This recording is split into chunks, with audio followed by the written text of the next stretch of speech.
Good morning, everyone. I'm not going to stand here and talk because I think my panelists are much more interesting than me, so I want to go ahead and introduce my panelists. First of all, we have Destin Blaze from Blaze & Associates. Destin's going to talk about grants. We have Peter Christensen from CARB, who's going to talk about the VW settlement and also CARB's new facility, which is going in Riverside. We have Seth Litchie from San Diego Association of Governments. Seth's going to talk about some of Sandag's efforts for transit-oriented development. We have John Sandiford from RCTC. He's going to be talking about SB1. And then we have Michael Traer, the Center for Sustainable Energy. So with that, I'd really like to kick it off to our panelists, and then we'll have some questions at the end. So with that, John?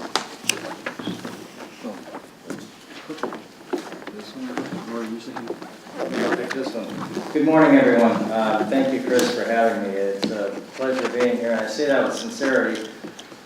We've been reading about how everybody's been sick the last few weeks. Last week, there were some times I wanted to crawl up in a corner and not wake up for a while because I wasn't feeling well.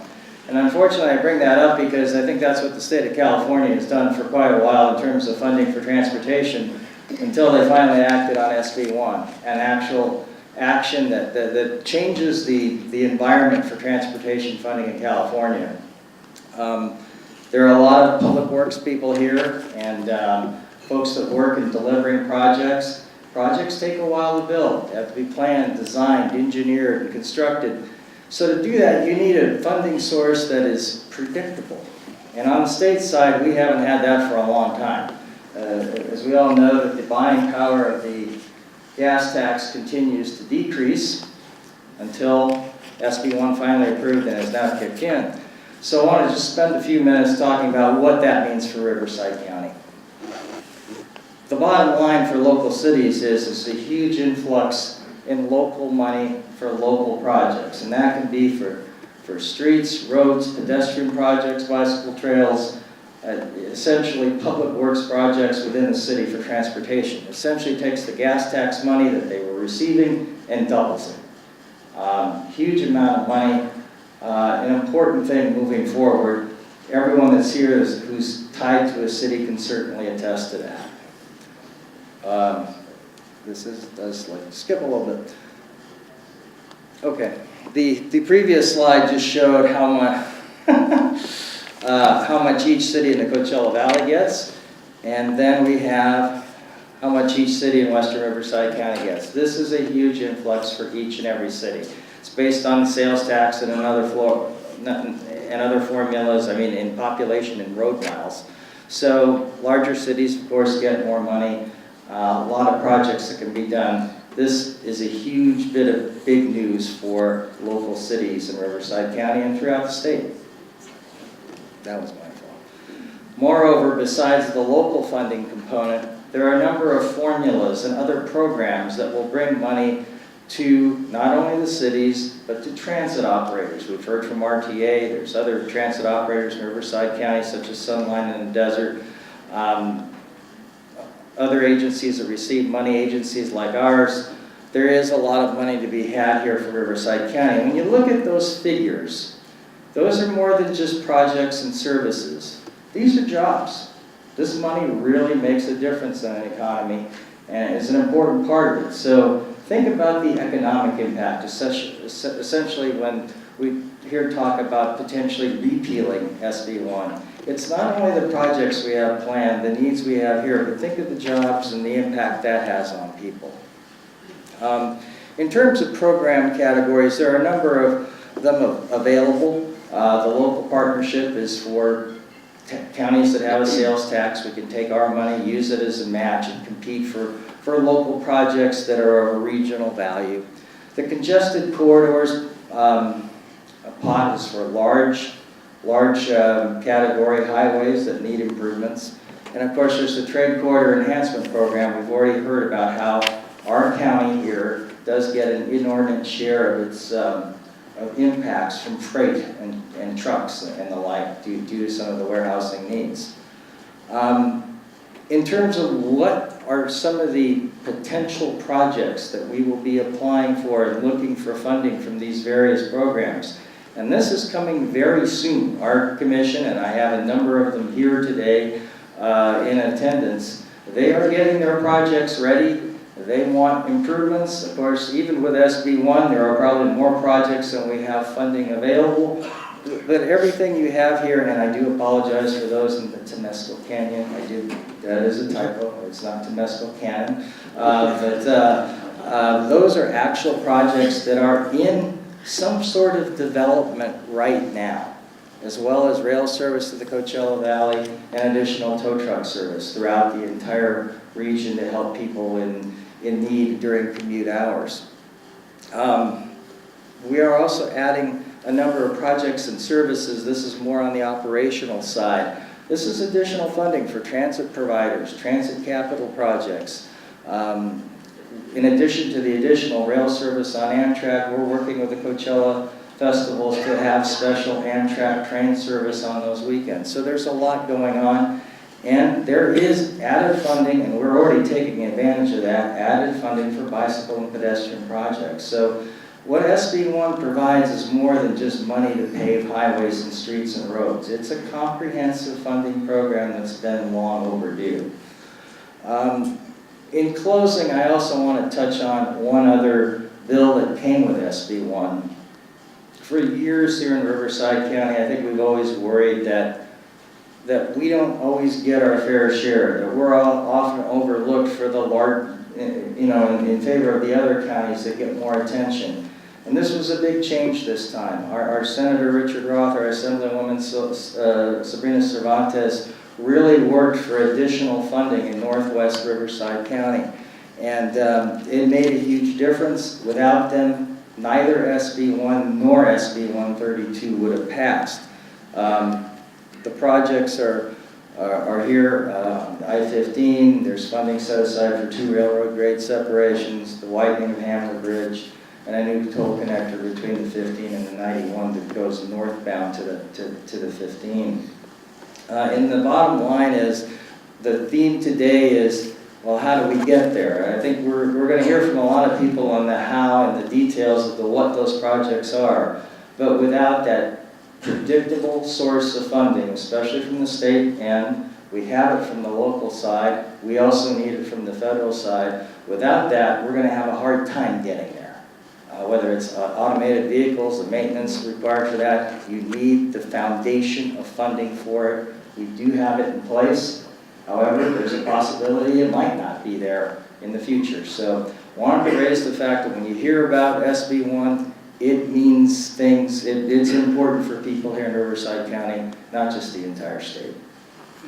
John, could I just get you to talk a little bit more about road maintenance? One of the things I don't think people really get is how much jurisdictions spend just to repave roads, and how important and how SB1 contributes to that. Well, a lot of it is road maintenance often gets moved aside. So it might take care, you might be able to patch the problem for a little while, but you can't take a comprehensive look at continuing to invest in your local street and road network.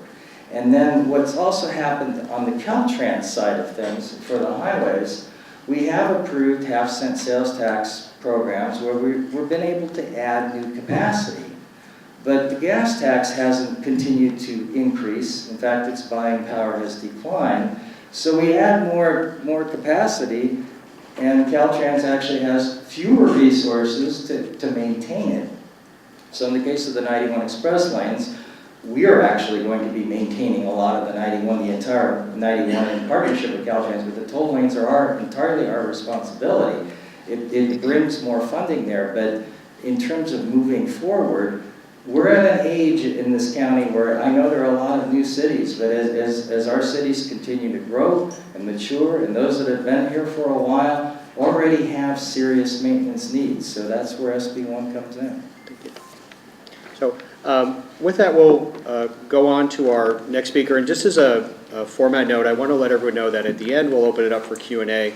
But we'd like to give each speaker an opportunity to share some information with you. So next person I'm going to ask to speak is Destin Blaze.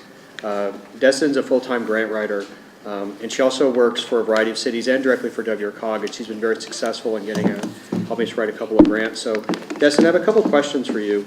My first question is, there seems to be a trend at the statewide level to move funding into competitive grant programs, especially for transportation projects. What do you see as some of the main grant opportunities for 2018? Okay, well, thank you, Chris. As you said, I have been writing grants for quite a bit of time. And so I've had the opportunity with a team of other people that I work with to see the cyclical nature of grants. And so, believe it or not, most grants that are in the competitive nature and how are we going to get there have been around for quite a while. And what we're seeing with this new funding from SB1 and Cap and Trade is the pipeline is getting filled back up. So not a whole lot of new programs have come out, but if you've been monitoring, watching the grants that have been out there, they are just getting a lot more money put into them. So it's to our benefit to try to go after these. So the programs that we're seeing coming around in 2008 will be some pretty traditional programs. So we have the Caltrans Transportation Sustainability Grant Programs, which are due the end of February. It's an active call for projects right now. If you're interested in transportation planning, now these are, we get, most of our clients ask us, I need to design something, so I need to plan this actual project, like a road project or something. And we're like, no, that's not the kind of planning this grant is all about. This grant is about an actual plan that would have a table of contents and would say, this is our need, this is the public input we did. So like a Safe Routes to Schools plan for your whole community, or some kind of downtown redevelopment plan where transportation is the main nexus there. So that one is out, and you should be looking at it if you have a need for something like that. And remember that a lot of those planning grants where you have the plan, that feeds into your project grants then that come out, because a lot of the grants will say, has this project been identified in a plan? Have you talked about it? Or did you just come up with this last week, right? So you want to kind of think ahead on that. The other ones that are coming out will be the Active Transportation Program. It already has a deadline set in May. We're waiting on the final guidelines to come out, but that's another one. Someone asked about trail funding. So there is a trail component to Active Transportation, so you should be looking at that one. And again, a lot of these programs just have the money is just being poured into them. So there's a lot more opportunity. The other one would be Highway Safety Improvement Program, which will come out in June. So be looking, right now you can be looking at where are our accidents, both pedestrians, bicyclists, and then vehicle to vehicle. So that one you want to get with your police department, look and see what kind of accident data they're submitting. You can pre-position yourself now by identifying those areas in your community that are having the highest fatalities or injuries. And then we have, of course, the famous, well, it's not that famous, Environmental Enhancement and Mitigation Program. That's coming out in June as well. This one I love because very few people know about it. It's called EEMP, if you want to Google it. The reason I like it is because it is literally the only grant out there that I know of that will fund mitigation, your CEQA or NEPA mitigation. Now, it has to have that transportation nexus to it. But very few people, the guidelines are a little bit confusing. And so you have to really sit and think about that one for a minute. And if you have any questions, you can always call us. But it's not very, most people don't know about it or don't understand it, so they don't apply for it. But it's a good one.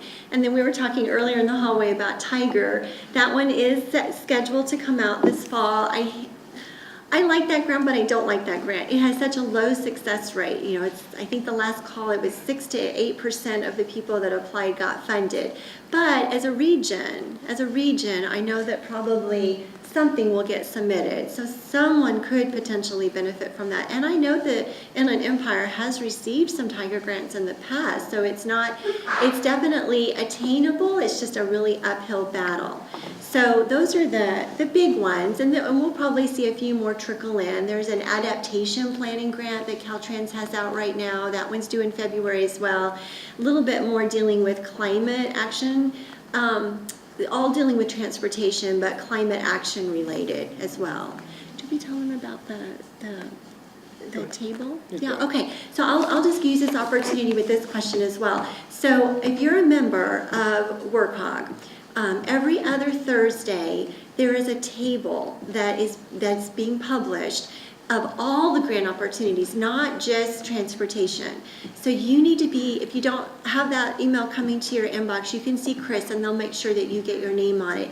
And the reason I like that table, it's not just transportation, I already said that, but it has a forecast. So even if there isn't a deadline that but we know it's coming, we're putting that on the list. Because one of the most important things for you will be knowledge, knowing what grants are on the horizon, so that the worst time to start preparing for a grant really is when the solicitation comes live.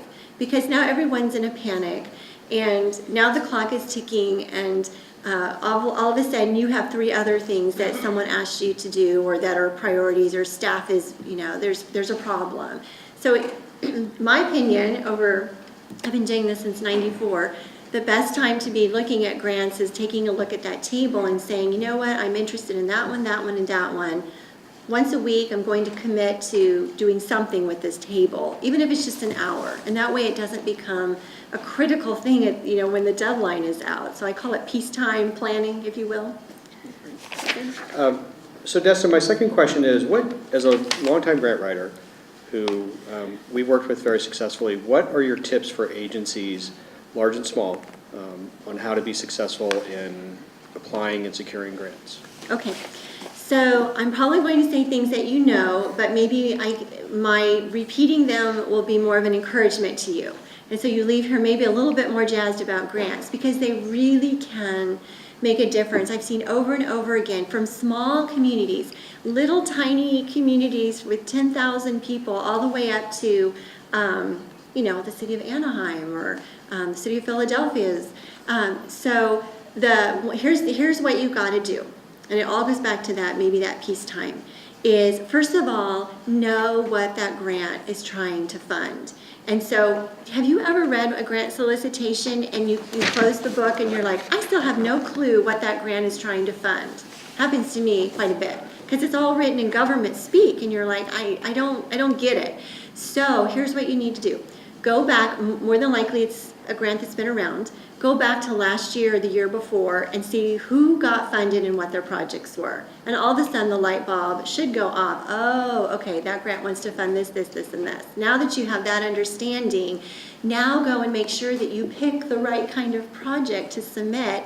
And what I do, Chris, before anything, I go to the scorecard, because most grant solicitations will say, this is how we're going to evaluate your project that you submit to us, and they'll maybe even give you points. Like, we will give you, there's a grant out right now, we will give you 2 points if your concept plans are done. We will give you another 2 points if your permits have been pulled. We'll give you another 2 points if your bids are ready to go. And they're thinking, oh my goodness, 2 points, 2 points, 2 points. But it all adds up, right?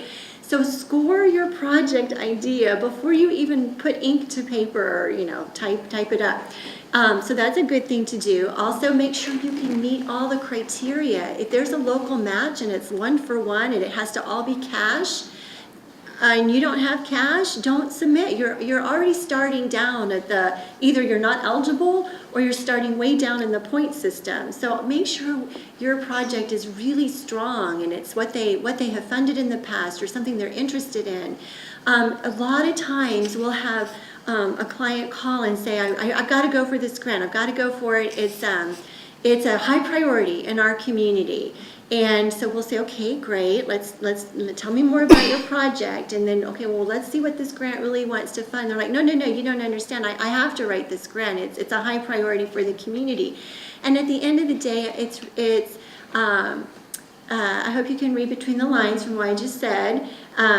Sometimes it's not the best thing to do. So if you're directing staff to write a grant and it's not really a good fit, or you're a staff member and you've been asked to write a grant and it's not a really good fit, you've got to have that open conversation internally that this is, we have limited resources to write grants and it takes a long time. You know that. It can take 150 hours to write a grant. So just make sure you're using your grant dollars wisely, your grant writing dollars, your staff time wisely, and go after those grants where it really makes sense and let the ones that don't make sense pass. And this is the last thing to do. make sure, if you can at all, talk to the funding agency that will be giving out the grants. There's Caltrans here. Make sure you get to know those folks, and make sure you get to know RCTC and WorkHog. So when you come and say, hey, I'm going to go for that trail project, then Chris is like, yeah, you know what, you do need that trail. I'm going to write you a letter of support. So you've already been networking. The funding agencies already know your name. They're like, yeah, okay, you know, Sue's going to come in with this grant. Let's help her out. And this is my takeaway for the day, and then I'll be quiet. If you're not successful, don't bury your head in the sand and say, oh, dearest me, I'm terrible. Go get a debrief. Most people, this is like the secret in the box. So I just opened the box up and gave you a secret in our industry. Go get a debrief. They're scary. I still get butterflies in my stomach, especially when a client's on the phone with us. I'm like, oh gosh, what? You know, I'm always a little nervous before, but they're always so nice. They're always like, we're so happy you applied. These were the good things in your grant application. These are the things I think you should probably work on next year. Ask for the evaluator's scorecard. A lot of times they'll send them to you, and you'll see in black and white what the evaluators thought. And your success, your chances of winning the second time, assuming it was a good project to begin with, it just needed tweaks here and there, your chances of success in the next cycle just shot up immeasurably. A repeat is almost a sure, sometimes almost a sure thing. So don't forget the debrief at the very end, and hold your head up high and try again. Thank you. You're welcome. So another source of funding that some of you may have heard about is there's was a substantial fine levied against Volkswagen in terms of and related to some improprieties regarding their emissions. And so we have Peter Christensen from CARB here. He's going to talk a little bit about the VW settlement and also some of CARB's activities, and he's going to close with something really cool. So with that, I want to turn it over to Peter. Wow, close with something cool. I'm on the hook. I'm going to try staying on this side, just in case the folks on this side of the room feel like you're not getting all the respect that you get. And I know you want me to talk about VW, but I'm a bureaucrat from Sacramento and I have a knife and stake. So I want to start with something a little bit different. I want to give you 3 reasons why this is a good time to be very optimistic in California. The first one is just simply that here in Southern California, the South Coast air basin, the air is getting cleaner. And I think that everybody in this room probably has a lot to do with that. And you should pat yourself on the back because it's an enormous challenge. South Coast Air Quality Management District has been a great partner, along with the other districts in the state. The air is getting better, and I think that sometimes it's easy to forget that. So that's number one, the air is getting better. Number 2, and I think you've heard this today, this is a really unique time because rarely have I ever had a chance to come up and say, we've got enough funding to do just about everything you want to do.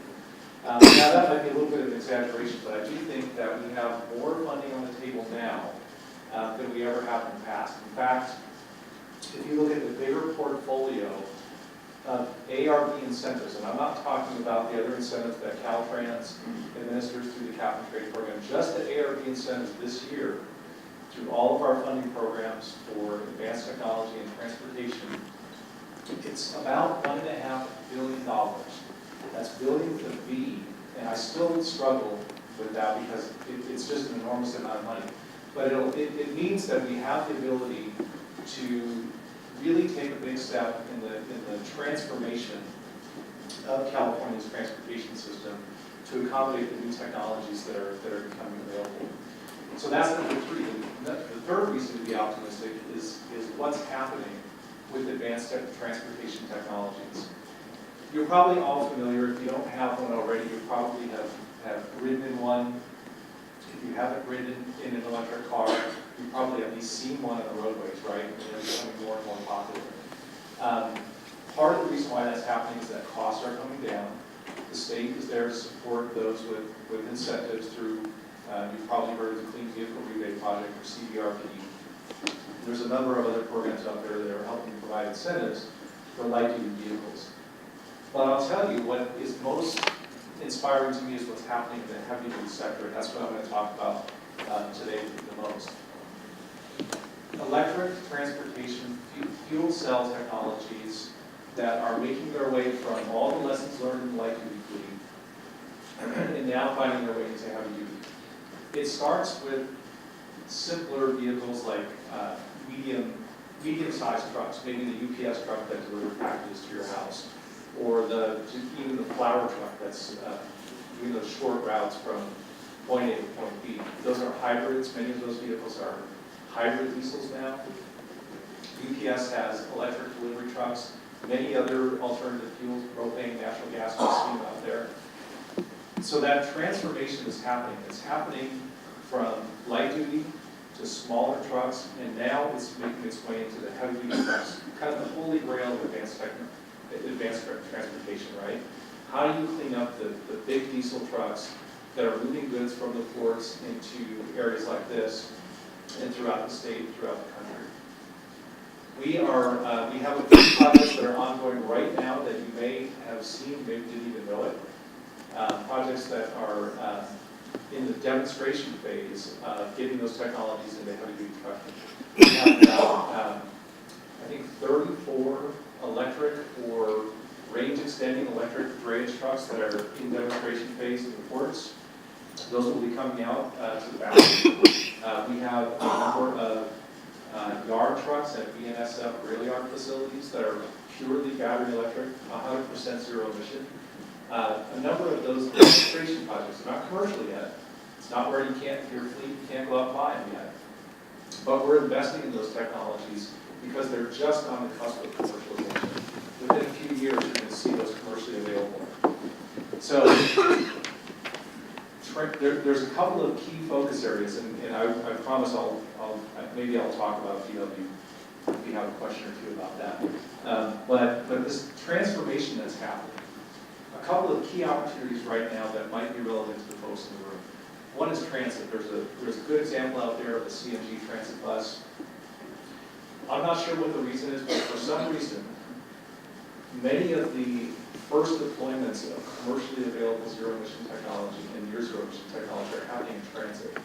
So you're seeing the widest range of commercially available technologies in transit buses, just like that one out there.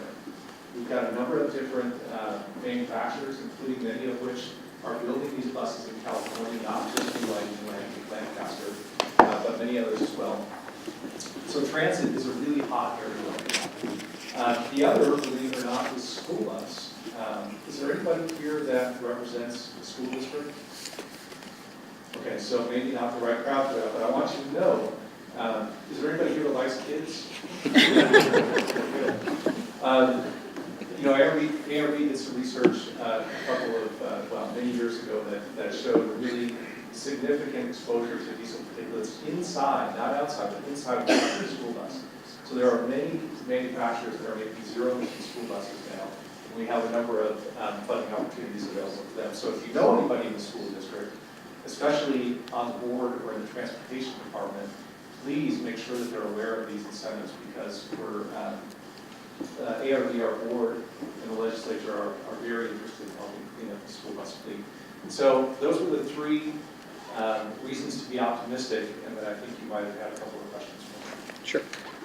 Could you just give everyone an overview of the VW settlement from Carver's perspective? It just so happens there's a slide up there that Amazing. says Volkswagen. How did that happen? Okay, so Volkswagen. Everybody's probably heard about Volkswagen. There's a lot to this settlement agreement, and I'm just going to cover at a very high level the components of the consent decree.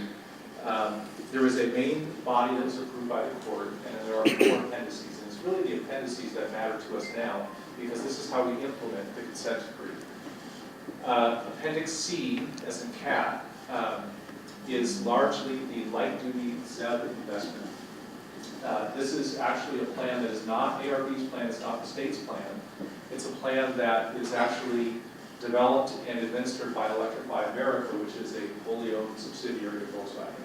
That is the entity that will implement $800 million in funding in California. That's about 40% of the nationwide Appendix C funding in several rounds. They've already implemented the first round of $200 million in 5 cities to focus those investments. The next round is coming up very soon. And it's for folks in the room that are interested in the potential for bringing some of those investment C dollars. There are going to be 3 more opportunities for 3 more rounds of funding from Electrify America. That plan is approved by ARB, but it's not developed by ARB. So our ability to influence the plan is somewhat limited, but we do work closely with Electrify America on those Appendix C investments. Light duty, infrastructure, and brand neutral marketing is really the focus of Appendix C. Appendix D is the mitigation trust, environmental mitigation trust, $423 million for California. This is an opportunity that is just starting to emerge. We're in the planning process. So what distinguishes Appendix D is this is California's plan. ARB is developing the Appendix D mitigation plan. We'll be taking that plan to our board this spring, and we're in the middle of the public process right now to develop this plan. So I hope that many of you will engage with us as we continue our workshops. We had our first workshop down here at Riverside back in October. We took an informational item to our board. We got a little bit of direction. Again, school buses were a big priority for our board, but there are many other categories that I'll talk about in a second that are eligible for this mitigation trust. Those dollars, if you're interested, will probably start to flow into projects around the late fall of this year. And we received direction from the legislature through SB 92 to make sure that at least 35% of all those funds, the Appendix C and the Appendix D funds, benefit low-income or disadvantaged communities, and we will do that. Okay, now I'm going to attempt to use the clicker. Okay, these are some of the opportunities for funding that are available from Appendix D. You can see school buses there, transit buses, port and cargo handling equipment, switcher locomotives, unfortunately not passenger rail, just switcher locomotives, and trucks, including drayage trucks and other freight trucks. Those, I think, are the most relevant categories to the area here, and I see that I'm probably running out of time, so I'm going to go fairly quickly over this. The other category that's eligible is light-duty electric vehicle infrastructure. So to the extent that the Appendix C investments can't, and the other investments that are being made in California, don't provide the EV infrastructure in all parts of the state, including right here, we do have an opportunity through Appendix D. So I hope that you'll engage with us as we develop that plan. And I'll just give you a little preview. We're planning our next set of public workshops. We are going to have one down in this area. It's going to be in Montana. It'll be in the first week of March. It's not publicly announced yet, but that's a little preview. So mark that on your calendar, please. We'd love to see you there. Oops. Okay. Unfortunately. Okay, so I'm not going to go through this. This is the process that we're in the middle of right now. But I'll just skip over that since I think I already covered it. Do you want to talk a little bit about cap and trade? I do.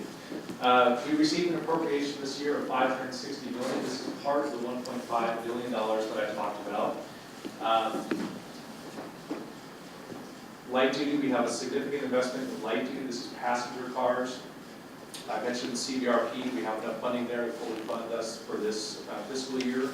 The other projects represent the suite of what we call equity projects, or those projects that are designed to help disadvantaged and lower income communities to get access to these cleaner transportation technologies. And there, this is in addition to VW. This is the cap and trade funds that are going to heavy-duty vehicles and off-road equipment. HVIP and low-NOx engines, this is funding that's available right now, $188 million. Not all of it, because some of it's already been spent. I mentioned that transit is a very active area, and we're very fortunate that we're able to meet the demand for zero-emission and near-zero transit this year. Another opportunity that you should mark down is the advanced freight equipment facilities category. This is about 100. These two categories right here. About $190 million that's going to be available through a competitive solicitation, and you just got some great advice on how to successfully compete for these competitive solicitations for zero-emission and near-zero-emission freight facilities. And on my way in from the airport, I saw nothing but lot of freight facilities that would be excellent candidates for this funding. That solicitation is likely to come out in approximately 30 days. It's just finishing up now up in Sacramento, and it will probably be out for about 90 days.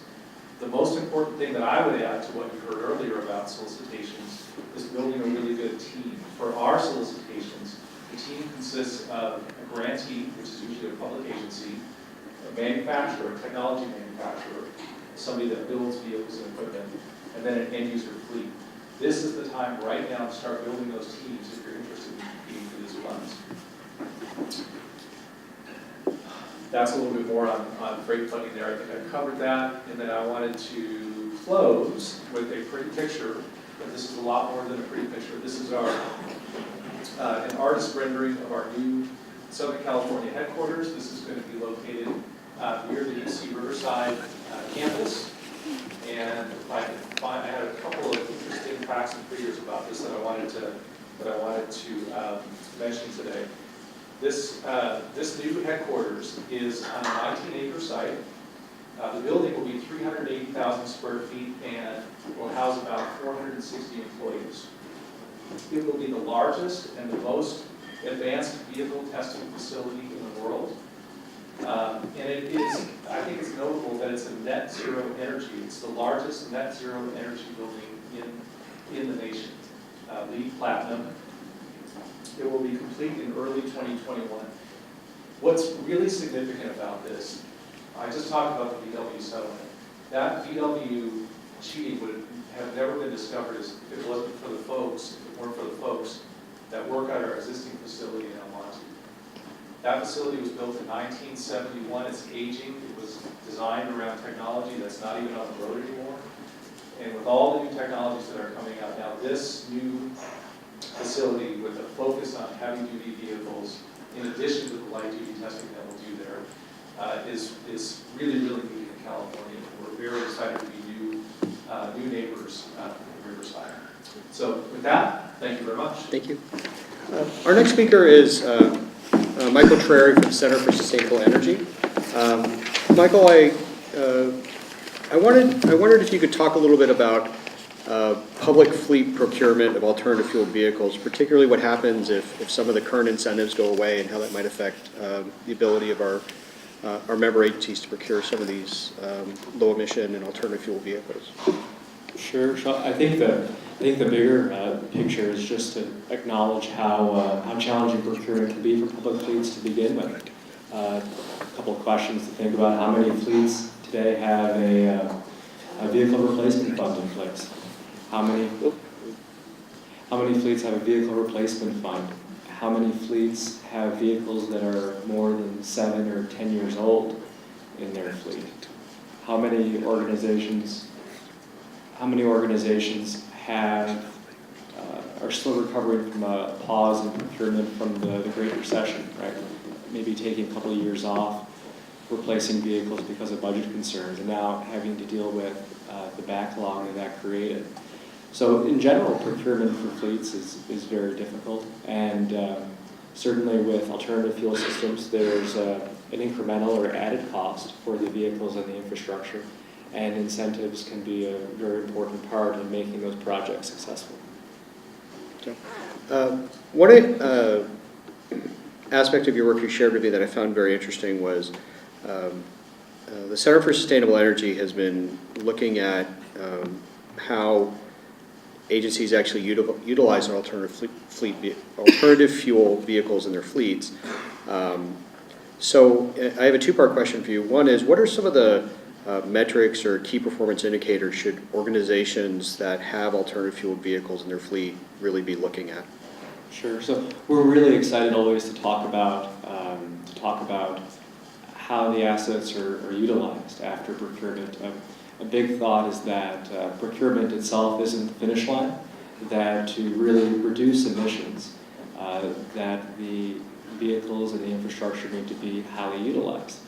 And in some ways that kind of speaks to that earlier question about budget and incentives and dollars, and making dollars go farther. There's a real opportunity for even small organizations to punch above their weight by highly utilizing the assets that they do have. We've been very active working with fleets, not just in the state of California, but nationwide, and have found some really interesting examples of fleets doing a lot more with just a couple of electric vehicles, for example, than you might think. One of the fleets that we work with, East Orange Water County District, we ended up looking at their utilization of a single electric vehicle, an example of a very small fleet, and just 18 pieces of rolling stock in their whole inventory.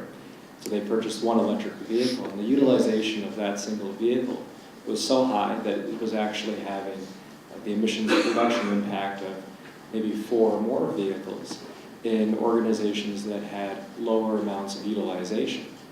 So a thought is that there's a couple of things that go into launching a successful fleet electrification project, to use EVs as a technology example.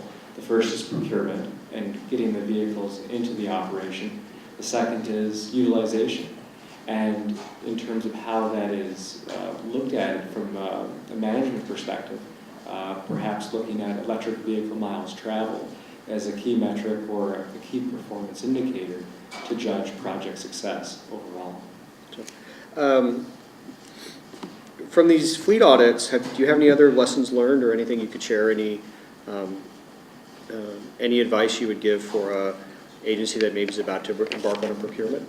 Sure. I mean, it's really exciting and a privilege to peek into organizations as they launch these, in many cases, what are pilot projects, their first 1, 2, 3 or more electric vehicles in their operation, and to see those experiences. For everyone, it's a learning experience. For every organization, it's a learning experience. And we see some great things, and we see some folks that are sort of scratching their heads through the process. Just as an aside, it's and I can think about this as a personal experience. I don't know if folks remember when the first hybrid vehicles came into their own organizations years ago, but I can recall the organization that I was with at the time that it went to headquarters, and it was I think assigned to a director or senior director, something like that, in the organization. And it wasn't until it was really passed down the ranks to one of the satellite offices that it really started getting a lot of mileage. And so we see some examples of that, and part of that's finding where in the organization, what operation, what duty cycle the vehicles pair best with to get that high mileage application. In general, though, what we see with successful fleets or fleets that have that high EVMT number at the end of a 12-month period is that they are organizations that take care to prepare, plan, train, and then monitor as you would through any other sort of project for success. So they generally start out by thinking really critically about how they're going to charge the vehicle, making sure that they have adequate charging available, even if it's just a wall outlet.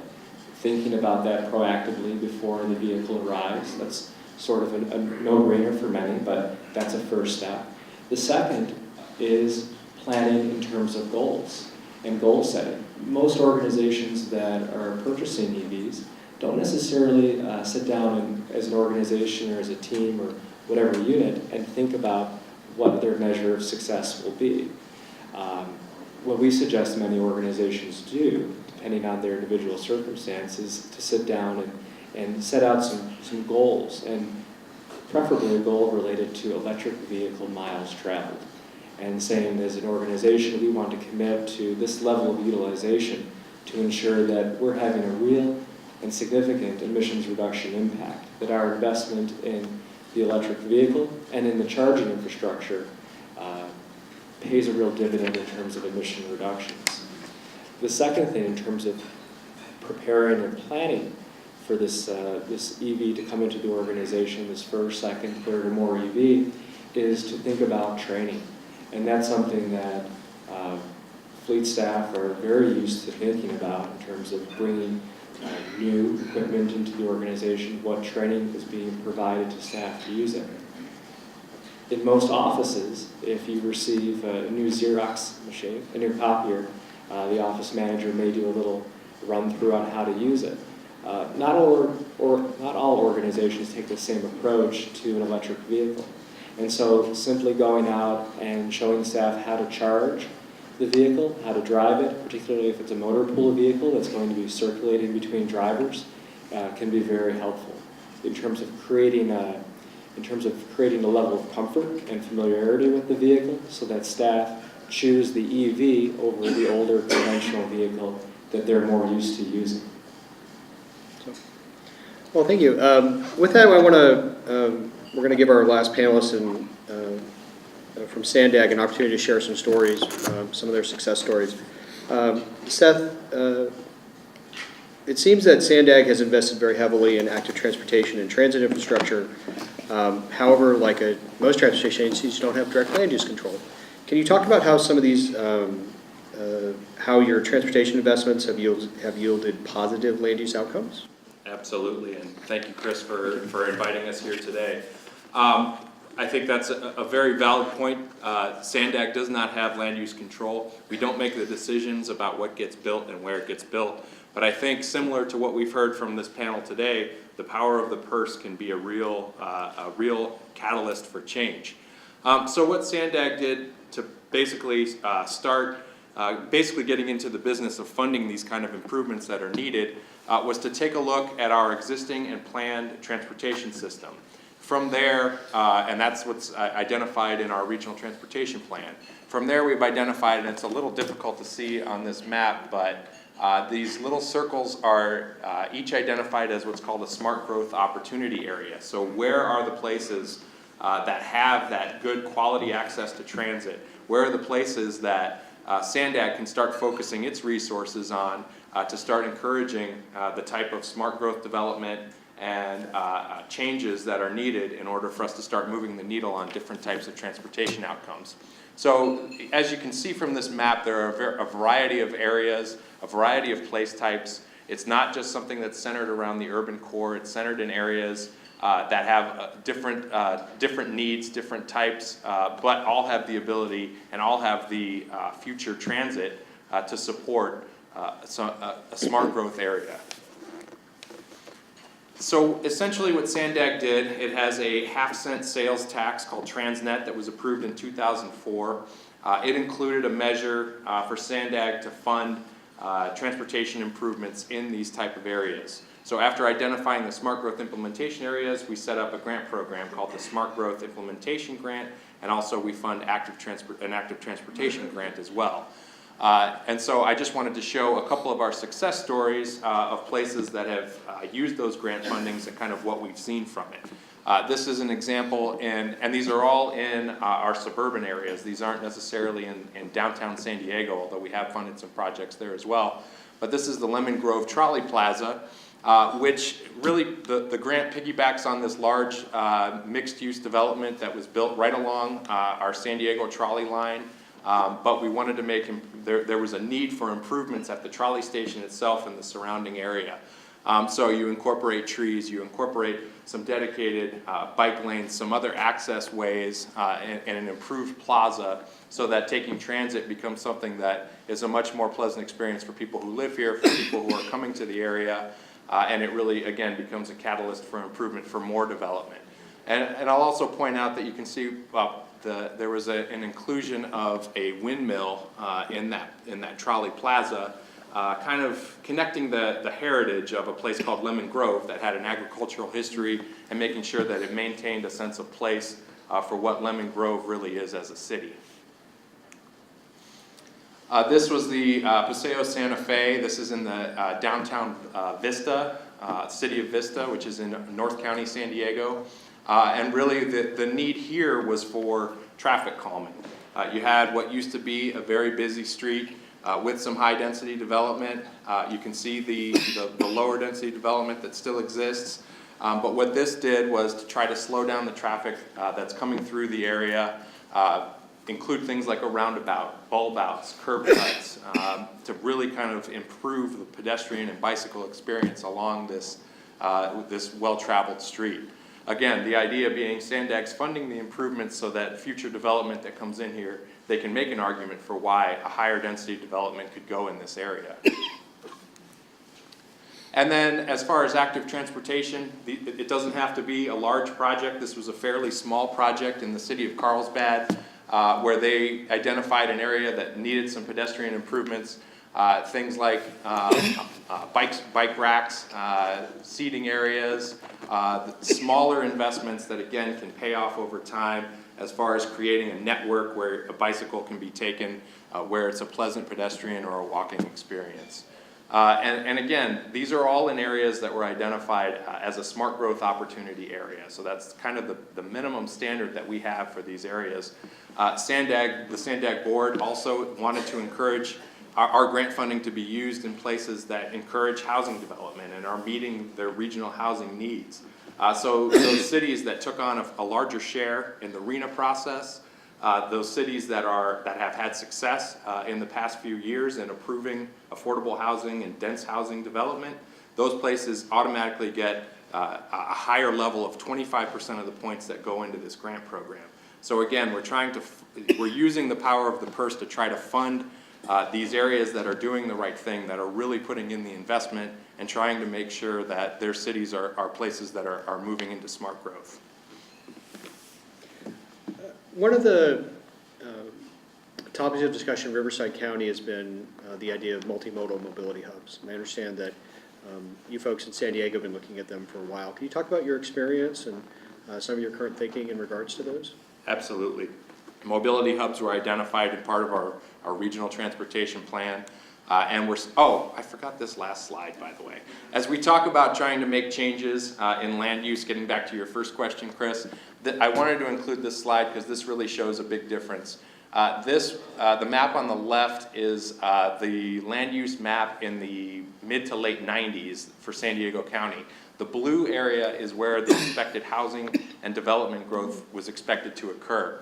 In the latest 2015 regional transportation plan, and this is all based on local general plans, this isn't something that Sandag had to come up with, the existing land use pattern has really changed. The green areas are open space that's being preserved. You're seeing a lot more dense development in the existing urban area. So again, we're trying to see that continue through things like our grant programs.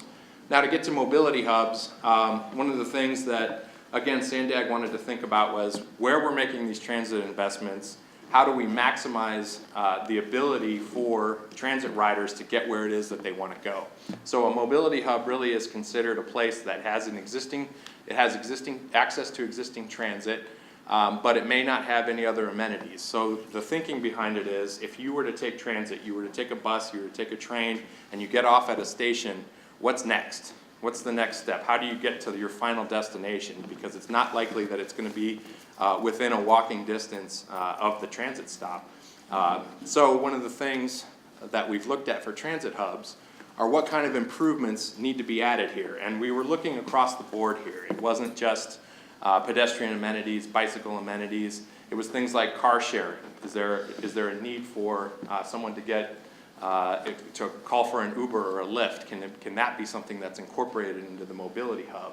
There are things like shuttles. If a business has a shuttle that it's sending to a transit stop, is there a dedicated lane where that shuttle can stop and pick up people who are getting off of the bus or getting off of the rail system?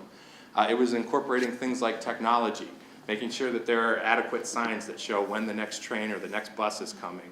Things like wayfinding signs that show where you're going once you got there, if it's more of a touristy area. So there's just a number of things that can be done here.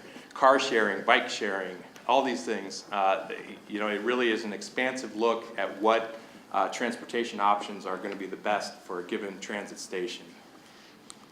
And so as part of our implementation, we're looking at areas where Sandag is making an investment in transit.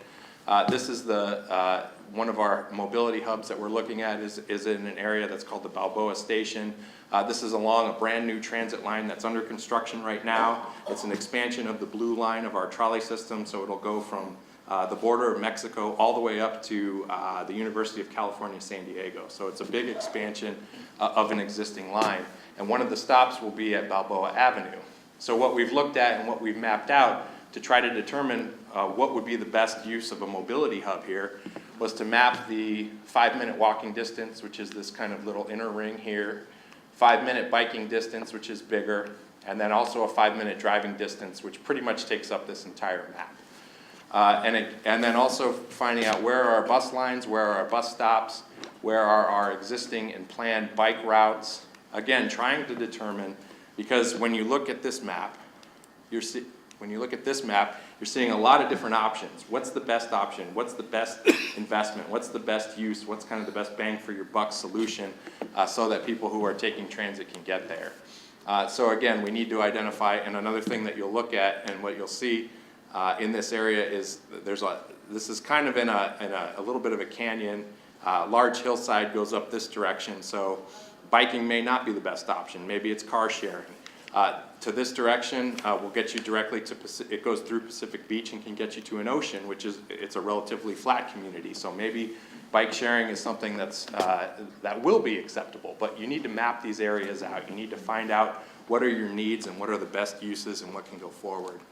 And then we also wanted to ask people, ask our residents, not necessarily, what would be the type of amenities that would make a mobility hub most useful for you.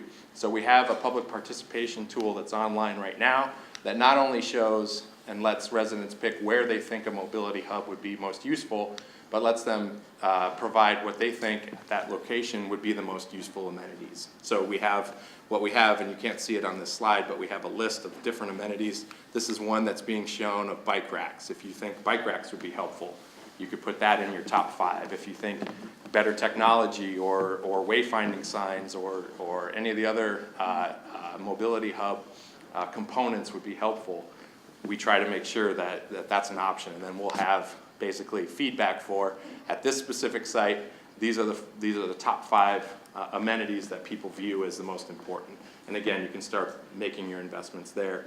You can start working with the private sector if it's something that's going to be involved, and you can start really identifying how your mobility hub can be the most successful and with the minimum amount of effort.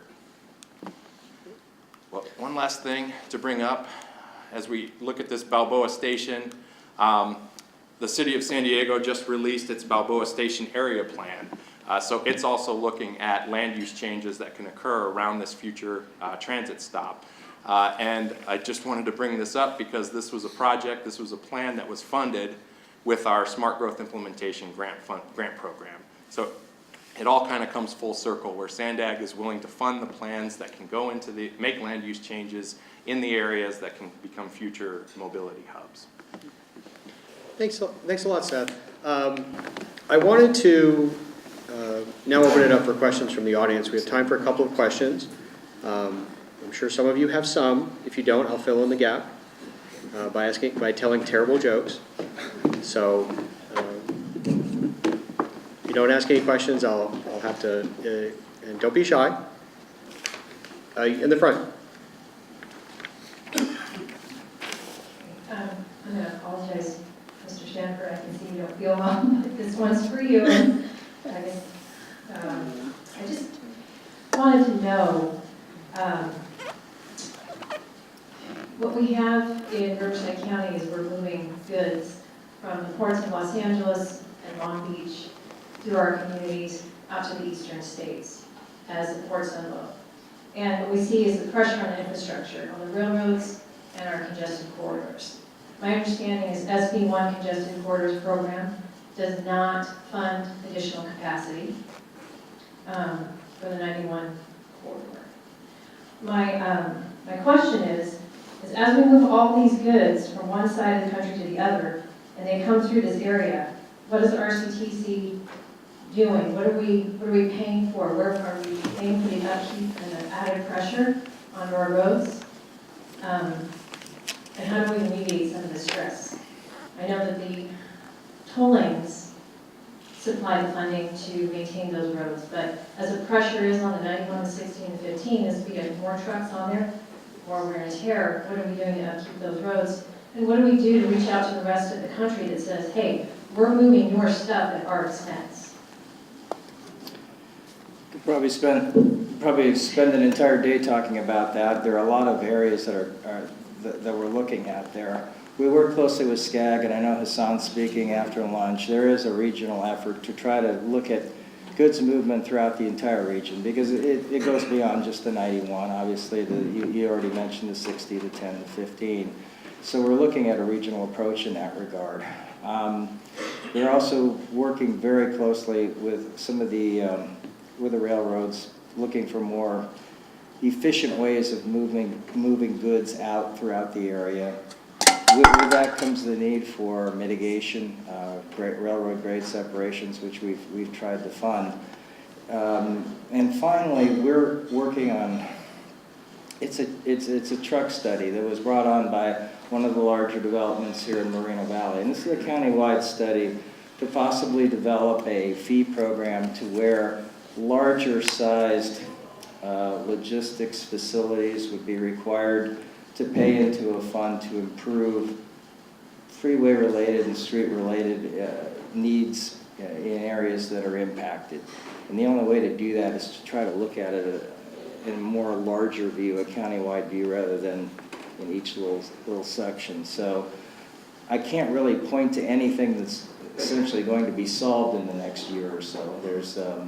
But it's certainly a priority that we are continuing to work on. It is something that our board's directed us to make a priority. A lot of what you've seen in the last few years in Riverside County is a result of that. We funded a lot of grade separations countywide in Riverside, in Corona, a little bit farther to the east in other communities as well. That doesn't address your main question of the actual demand and more throughput through the area, but it is an important mitigation. And we're also trying to work with some of the other technologies in terms of lower emissions and the like, but it's going to be an ongoing challenge and problem. John, so WCOG is a partner in your truck study, and I just want to share with everyone that RCTC did a very detailed data collection effort on actual truck trips. And one of the the initial conclusions of the study is there's actually a significant amount of truck travel that's local. That there's 2.2 million people that live in Riverside County. Everything that comes to Riverside County comes on a truck, goes out on a truck. So there's a substantial amount of economic activity which is local, and not all of the trucks you see on the road are through trucks. There's a substantial amount of them, and when John concludes the study, he can tell you exactly where they come from, where they go to. But there's a substantial amount of truck activity that is local. That is due to the fact that we all buy stuff on Amazon, and there's a substantial amount of economic activity we're generating in this region. And so the issue when it comes to large trucks is there is both a local and regional component to that. And we're not sure if the local component gets as much attention as it should. But that being said, the pass-through traffic that was mentioned, that really is a national federal concern. It's an important part of the country's economy, and you would hope that long-term we'll see more of a federal look in funding for that as well. That's an area where I think the federal government really should step up, and we're trying to make that case. We have time for one more question. Anyone in the back? Hold on, we're bringing a microphone to you. I have a question about the last speaker. You mentioned the fire on the Balboa station. You mentioned the 5-minute biking distance. And I was impressed by that because we usually hear and see a lot about the 5-minute walkable distance. So how many miles was that? Was that about 1 mile? Yeah, roughly a mile. Again, the terrain played an impact on how that map came through. Okay. Also, having to cross underneath I-5, there were limited access points. So that's why you see to the west of I-5, the 5-minute ride gets shortened. Okay. Thank you. So with that, I would like to take, our time is up. I don't want to keep you all from lunch. I do want to thank all our panelists, and I want to remind everyone that we'll all be sticking around through lunch, and part of the purpose of lunch is really for a networking and discussion. And so if you have further questions for the panelists or you were a little shy, we're actually all really nice people. Feel free to come up and talk to us individually or as a group, and we'd be happy to share the information. So thank you very much. Thank you.